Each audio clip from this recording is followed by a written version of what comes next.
नमस्कार दोस्तों, स्वागत है आप सभी का। और इस वीडियो में हम वायरल स्पिल ओवर को कवर करेंगे। हम देखेंगे कि वायरल स्पिल ओवर होता क्या है, किस प्रकार से ग्लेशियर्स के पिघलने से वायरस बाहर निकल रहे हैं और कैसे ये हमारे आने वाले समय में एक पैंडेमिक जैसा खतरा ला सकता है। ज़रूरी नहीं है कि ऐसा खतरा आए ही, लेकिन हो सकता है कि इनकी वजह से हमें आने वाले समय में एक और पैंडेमिक देखने को मिले। तो ये आजकल काफी खबरों में भी है और एक बहुत इंपॉर्टेंट टॉपिक है। आपके एग्जाम में जो साइंस एंड टेक के क्वेश्चंस आते हैं उनके पॉइंट ऑफ व्यू से ये काफी इंपॉर्टेंट हो जाता है, क्योंकि ये काफी खबरों में भी है। तो हम इस टॉपिक को विस्तार से देखेंगे। आप इस वीडियो को अंत तक देखिएगा। अगर आप चैनल पर नए हो तो सब्सक्राइब अवश्य कर लीजिएगा। देखिए, अभी हाल ही में एक नया रिसर्च आर्टिकल निकल कर आया जिसका नाम है viral spill over risk increases with climate change in high Arctic lake sediments. High Arctic lake जो सेडिमेंट्स हैं वहां से क्लाइमेट चेंज की वजह से वायरल स्पिल ओवर का एक नया रिस्क जो है वो इंक्रीज हो रहा है। और ये इतना खतरनाक रिस्क है कि हो सकता है कि आने वाले समय में this could cause pandemic in the future. Now जरूरी नहीं है कि पैंडेमिक आए ही, लेकिन आ भी सकता है। तो अब यहाँ पे सवाल आता है कि ये वायरल स्पिल ओवर आखिरकार है क्या। पैंडेमिक, वैसे मैंने काफी वीडियोस में इसको अच्छे से समझाया है। पैंडेमिक, एपिडेमिक, एंडेमिक का मतलब। पैंडेमिक आप सब जानते हैं, जैसे कोविड-19 पैंडेमिक है। क्यों? क्योंकि पूरे के पूरे दुनिया में हमें इसका प्रभाव देखने को मिला। तो पैंडेमिक, पैंडेमिक, पैन यानी कि एक बहुत बड़े एरिया में, ठीक है, जो कॉन्टिनेंट्स नहीं देखे, कंट्री नहीं देखे, बहुत बड़े एरिया में जब एक कोई बीमारी फैल जाएगी उसको हम क्या बोलेंगे? पैंडेमिक। तो ऐसा एक पैंडेमिक का खतरा इंक्रीज हो रहा है। तो अब सवाल है वायरल स्पिल ओवर आखिरकार होता क्या है। देखिए, वायरल स्पिल ओवर का मतलब है कि वायरसेस जब ओवरकम करते हैं सेवरल बैरियर्स को नए होस्ट को इन्फेक्ट करने में। तो यहां पर देखिए, आपने इस एनिमेशन में अभी देखा कि ये एक पहला होस्ट है, होस्ट 1। ये रिजर्वायर होस्ट है, यानी कि जहां पे यूजुअली ये जो वायरस है ये रिसाइड कर रहा है। इस होस्ट का मतलब ये है, ये रिजर्वायर है, मतलब ये इसको अफेक्ट नहीं करता, ये इसमें रहता है। ये भी जी रहा है, ये भी जी रहा है। लेकिन अब कुछ आपके पास क्या आते हैं? बैरियर्स आते हैं। बैरियर्स इन द सेंस कि जैसे इस केस में हम ये देख रहे हैं कि अगर अब जैसे बर्फ है, कहीं पे बर्फ है तो बर्फ के अंदर वो दबा है। बर्फ से बाहर निकलना उसके लिए एक बैरियर है, एक एग्जाम्पल के तौर पे। तो इस प्रकार के जो बैरियर्स हैं उन सारे के सारे बैरियर्स को, ये बैरियर है, इसको लांघ के ये दूसरे होस्ट 2 में पहुंच जाता है। इसको हम बोलते हैं viral spill over. Viral spill over occur when viruses overcome several barriers to infect new host from reservoir host in which it usually resides। ऐसा होस्ट जहां पे ये यूजुअली रहते हैं, वहां से ये सारे के सारे जो बैरियर्स हैं उनको तोड़ के, ओवरकम करके नए होस्ट को इन्फेक्ट कर रहे हैं। उसको हम बोलते हैं वायरल स्पिल ओवर। अब ये जो हम बात कर रहे हैं ना, ओवरकम, ये ओवरकम कैसे होता है? जैसे मैंने आपको बताया कि बर्फ के अंदर दबा है, क्लाइमेट चेंज की वजह से बर्फ पिघल रही है, ये वायरस बाहर आ गया। फिर कई बार हम म्यूटेशन भी देखते हैं, जैसे कि कोविड एक बड़ा क्लासिक एग्जांपल आपने देखा। ओमिक्रॉन हमने देखा, कितने ज्यादा वेरिएंट्स कोविड के आए, ठीक है। तो इस प्रकार से ये क्यों आ रहे हैं? क्योंकि यहाँ पे क्या हो रही है? यहाँ पे हो रही है म्यूटेशन, राइट। तो इस प्रकार से वायरस जो है वो ओवरकम करता है। अब देखो, ये जो रिसर्च है ये यूनिवर्सिटी ऑफ ओटावा के साइंटिस्ट ने किया। उन्होंने पॉसिबिलिटी बताई वायरल स्पिल ओवर की, जब उन्होंने सेडिमेंट्स और सॉइल सैंपल्स को कलेक्ट किया फ्रॉम लेक हैजन इन कनाडा। ये है लेक हैजन, HAZN, जो कि वर्ल्ड का लार्जेस्ट हाई आर्कटिक लेक है बाय वॉल्यूम, राइट। तो ये कनाडा में है। इससे इन्होंने सेडिमेंट्स और सॉइल सैंपल्स लिए, उनको इन्होंने स्टडी किया और फिर उन्होंने बताया कि भाई यहाँ पर पॉसिबिलिटी है वायरल स्पिल ओवर की। अब देखो, मैंने आपको बताया कि हाई आर्कटिक लेक, लेक हैजन जो कनाडा में है, उसे चूज किया गया। क्यों? क्योंकि यहाँ पे पूरी दुनिया, रेस्ट ऑफ द वर्ल्ड के कंपैरिजन में जो हाई आर्कटिक है वो ज्यादा वार्म हो रहा है।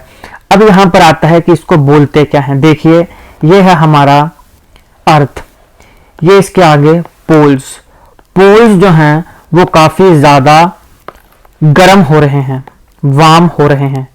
लेकिन ग्लोबल वार्मिंग, क्लाइमेट चेंज का सबसे ज्यादा असर वैसे तो दोनों पोल्स में पड़ रहा है, इसको बोलते हैं पोलर एम्प्लीफिकेशन, लेकिन सबसे ज्यादा असर जो नॉर्थ पोल है वहां पे पड़ता है, तो इसको वहां पे हम कहते हैं क्या, आर्कटिक एम्प्लीफिकेशन। तो क्या है आर्कटिक एम्प्लीफिकेशन, क्या कारण है आर्कटिक एम्प्लीफिकेशन होने का, क्या इसके रिपरकशंस हैं, और इंडिया को, क्योंकि हम भारतीय हैं तो हम भारत का ही देखेंगे, कि वैसे दुनिया का देखेंगे लेकिन भारत का भी मुख्यतः देखेंगे कि भारत के ऊपर इसका क्या असर पड़ने वाला है। आर्कटिक एम्प्लीफिकेशन को मैंने काफी अच्छे से एनिमेशन के माध्यम से समझाया है एक अलग वीडियो में, उस वीडियो का लिंक मैं आपको डिस्क्रिप्शन में दे दूंगा, उसको जरूर देखिएगा, क्योंकि एनवायरनमेंट एंड इकोलॉजी के पर्सपेक्टिव से ये काफी इंपॉर्टेंट टॉपिक है। तो क्योंकि आर्कटिक एम्प्लीफिकेशन हो रही है, आर्कटिक जो है खासकर हाई आर्कटिक वो काफी जल्दी वार्म हो रहा है comparison to rest of the world. यही कारण है कि हमने हाई आर्कटिक लेक को चुना, हमने मतलब रिसर्चर्स ने हाई आर्कटिक लेक को चुना इस स्टडी के लिए। वहां पे उन्होंने सॉइल सैंपल्स लिए, सेडिमेंट्स लिए, स्टडी किया और बोला कि वायरल स्पिल ओवर हो सकता है। अब ये कैसे स्टडी किया, देखिए उन्होंने, जो रिसर्चर्स है उन्होंने क्या किया, उन्होंने उस वायरस के डीएनए और आरएनए लिए, वहां पे आरएनए डीएनए को उन्होंने सीक्वेंस किया, उसके वायरस कंपोजिशन को, और फिर उन्होंने एस्टिमेट किया वायरल स्पिल ओवर का रिस्क। आप समझ रहे ना, स्पिल ओवर का मतलब क्या हुआ, यानी कि जो वायरस अभी तक थे ही नहीं, हमें पता ही नहीं थे, वो भी बाहर आ सकते हैं। क्यों? क्योंकि क्लाइमेट चेंज की वजह से जो बर्फ है वो पिघल रही है। समझ, आप एक एग्जाम्पल के तौर पे समझो कि मान लो ये बर्फ है, इसके अंदर आपने 1 रुपया छुपा दिया, अब जो दूसरा बंदा आएगा वो दे यार ये तो बर्फ ही है, लेकिन अब ये बर्फ पिघल गई, 1 रुपया क्या सामने आ जाएगा, समझ रहे ना। उसी हिसाब से ये बर्फ है, यहाँ पे वायरस है, हमें नहीं पता, दुनिया में किसी को नहीं पता, क्योंकि बर्फ के अंदर ढके हैं। अब क्या हो रहा है, अब क्लाइमेट चेंज हो रहा है, अब ग्लोबल वार्मिंग हो रही है, बर्फ पिघल रही है। बर्फ पिघलने से क्या क्या हो रहा है, बर्फ पिघलने से क्या क्या चीजें हो रही हैं, ग्लोबल वार्मिंग से क्या क्या चीजें हो रही हैं, हमें सब देख रहे हैं, फ्लैश फ्लडिंग हो रही है, क्लाउड बस्ट हो रहे हैं।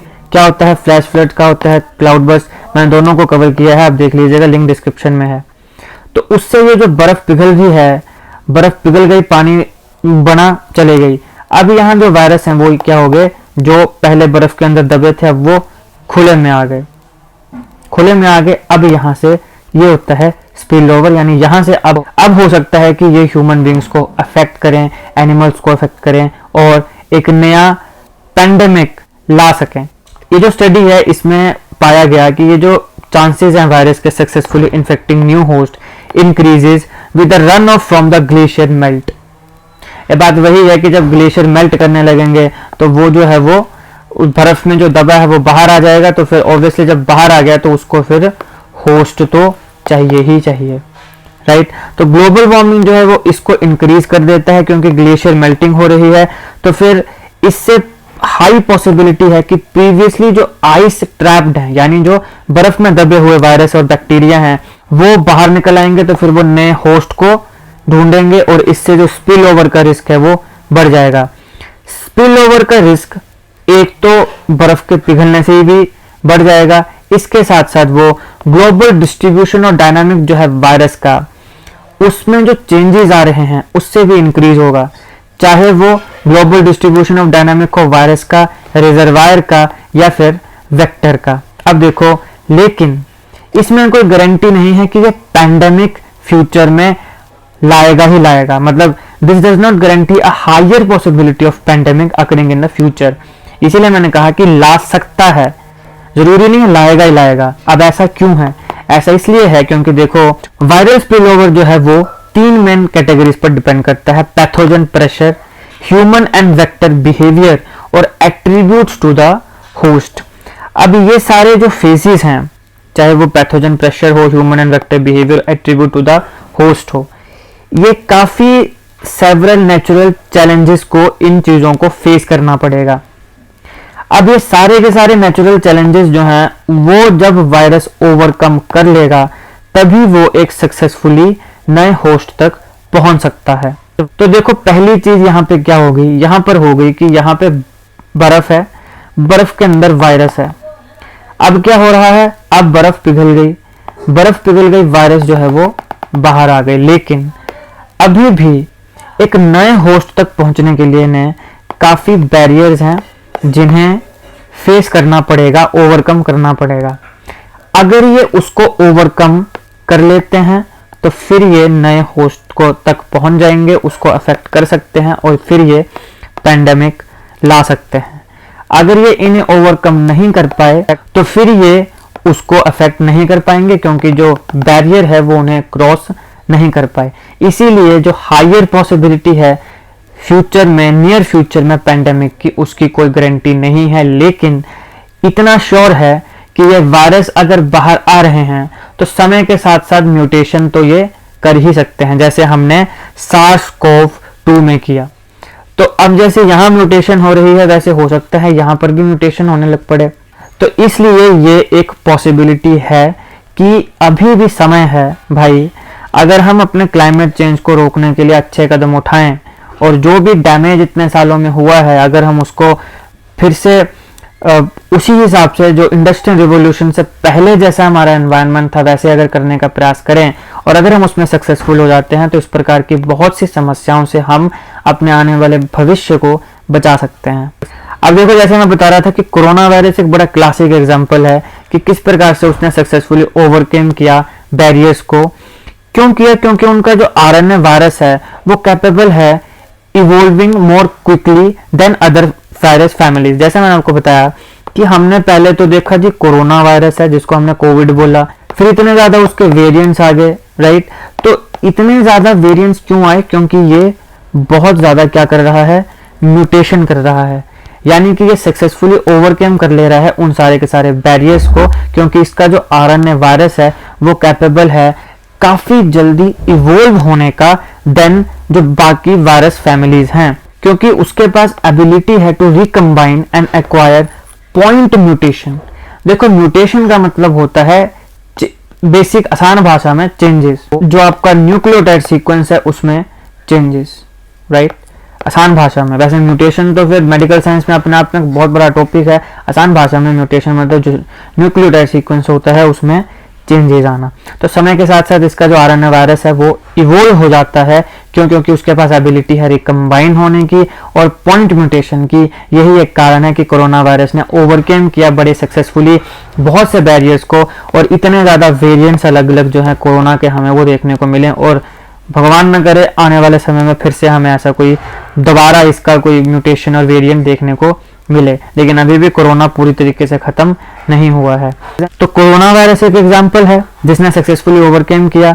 इसके अलावा और जो वायरस हैं जिन्होंने सक्सेसफुली ओवरकम किया सारे के सारे बैरियर्स को और स्पिल ओवर किया कहाँ पे, ह्यूमन में, यानी कि उन्होंने ह्यूमन बींग्स को अफेक्ट किया, वो है इन्फ्लुएंजा ए और इबोला। तो ये जो वायरल स्पिल ओवर है, अब कोई पूछे आपसे कि अच्छा बताओ वायरल स्पिल ओवर का कोई एग्जांपल बताओ, तो कोरोना एक एग्जांपल आ जाएगा, इन्फ्लुएंजा ए एग्जांपल आ जाएगा और इबोला एक एग्जांपल आ जाएगा। तो ये था वायरल स्पिल ओवर। बेसिकली जो वायरसेस हैं जो पहले आइस में ट्रैप थे या पहले मतलब इतने ज्यादा वो बाहर नहीं थे, अब वो क्या हुआ, ऑल ऑफ अ सडन क्या हो गए, बाहर आ गए और फिर वो अब नए होस्ट को ढूंढ रहे हैं। तो क्या वो ह्यूमन बींग्स को भी अफेक्ट कर सकते हैं। इसको वायरल स्पिल ओवर कहा जाता है। साइंटिस्ट ने इस चीज के लिए हाई आर्कटिक लेक को चुना। क्यों चुना? क्योंकि वहां पे आर्कटिक एम्प्लीफिकेशन हो रही है। क्या होती है, लिंक डिस्क्रिप्शन में है, देख लीजिएगा। और जो क्लाइमेट चेंज है उसकी वजह से क्लाउड बर्स्ट देखने को मिलता है, फ्लैश फ्लश देखने को मिलते हैं। क्या है ये सारी की सारी चीजें मैंने आपको एनिमेशन के माध्यम से अच्छे से समझाई हैं। देखिएगा इन तीनों वीडियोस को, लिंक आपको डिस्क्रिप्शन में मिल जाएंगे। अगर आपको वीडियो अच्छी लगे तो लाइक करिएगा, शेयर करिएगा और ऐसे जी के वीडियोस के लिए चैनल सब्सक्राइब करिएगा। Thank you for watching.